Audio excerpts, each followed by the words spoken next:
We're now learning about the next phase of obstruction of the House committee investigating the January 6th Trump riots, and it just doesn't stop. Every week we learn about something like this. The new one is that John Eastman, that's the lawyer who wrote the memo explaining how maybe Mike Pence could overturn the election results. That guy, John Eastman, is now blocking 3,200 Trump-related documents from the House January 6th committee, as reported by CNN. Meanwhile, Business Insider is reporting that Eastman is refusing to hand over 37,000 pages of emails to the Capitol riot committee. So let's go through what's going on.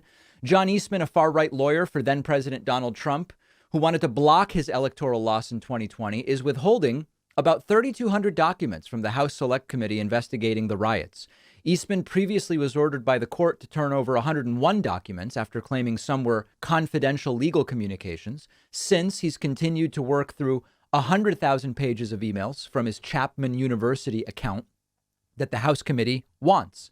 At this time, Eastman is arguing that the thousands of documents comprising about 36,000 pages should stay confidential. Federal Judge David Carter may continue to weigh whether he can keep those pages secret. Meanwhile, John Eastman is refusing to hand over 37,000 pages of emails to the committee. He says they're shielded by attorney-client privilege. A judge is weighing the argument. Eastman is known for writing a memo detailing how Trump could overturn the 2020 election. I think at this point, we should never again be subjected to a single word about Hillary's emails.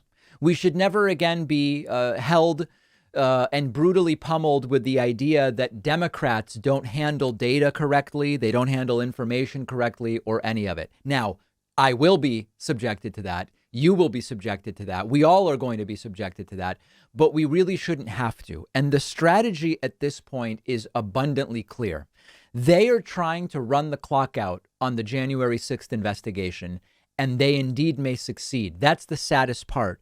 I have read a bunch of legal opinions about the strategy and whether it's a moral strategy or not, whether it is ultimately legal that they can just refuse to turn stuff over. By the time it's adjudicated, Republicans may have control of the House and this investigation will be donezo. And there's really not that much that can be done about it. That seems to be the strategy because Republicans have made it very clear. If they take control of the House in November and are sworn into that control in January of 2023, which is how it works, this investigation is over. And I believe they will almost certainly at least attempt impeachment proceedings of President Joe Biden. I don't think they will go anywhere, but I think that they will attempt it. They're telling us they're going to attempt it. Many of them are, and I believe them. And this is why they are stalling in this way.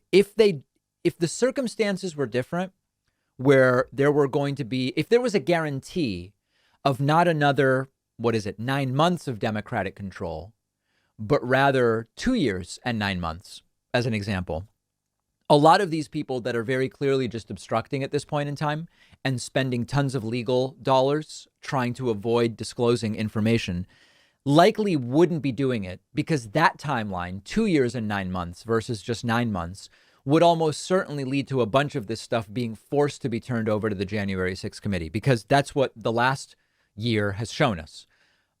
Many of these challenges to try to prevent documents from being turned over to the January 6th committee, ultimately a judge says, you got to give them the information. We've seen it with Trump. We've seen it with others. Ultimately, Kimberly Guilfoyle ends up sitting with the committee and whatever else. But at this point, they have 9 months and really 6.5 until the election takes place. My instinct is that if indeed Republicans win in November, that period between November and January, I don't know how much investigation is going to take place then. So in some real sense, if we want to be conservative about it, Democrats have until October to get this done. That's now 5.5 months away. The running out the clock strategy does seem to make sense. And by the way, this is going to keep happening until there's actually consequences for it.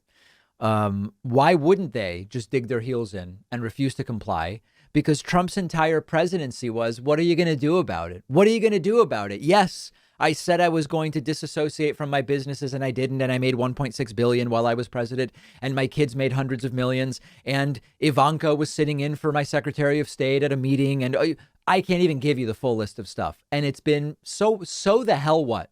Because there have been no consequences whatsoever. And I will take it an even step further. I don't even know how much this committee ultimately matters. The committee, of course, if they find evidence of criminality, they can and they must refer it to the Department of Justice.